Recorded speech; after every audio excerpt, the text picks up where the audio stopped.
Hi friends, காளான் பிரியாணிக்கு என்ன பொருள் தேவை பாருங்க. புதினா கொஞ்சம், இஞ்சி கொஞ்சம் ஒரு துண்டு, பூண்டு ஒரு 4 பல், பட்டை, லவங்கம், சோம்பு, ஜீரகம், மிளகு, பச்சை மிளகா 2 சேர்த்து அரைச்சிக்கோங்க. ஹாய் ஃப்ரெண்ட்ஸ், வாங்க காளான் பிரியாணி செய்யலான்னு எப்படின்னு பார்க்கலாம்.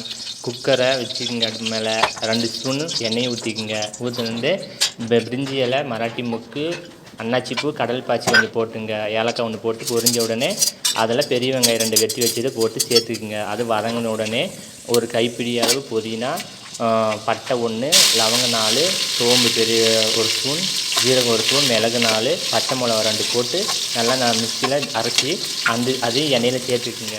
சேர்த்து நல்லா வதங்கின உடனே தக்காளி பழம் போட்டு நல்லா சேர்த்து அது வதங்கின உடனே மிளகாத்தூள் 1 ஸ்பூன், கறி மசாலா தூள் 1 ஸ்பூன், மஞ்சத்தூள் 1/2 ஸ்பூன் அதையும் போட்டு காளானும் போட்டு நல்லா வதக்கிக்குங்க.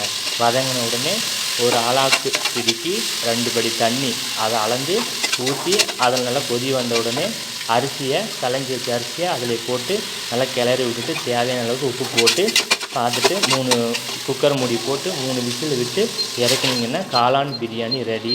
பிடிச்சிருந்தா ஷேர் பண்ணுங்கள், லைக் பண்ணுங்கள். பாய்.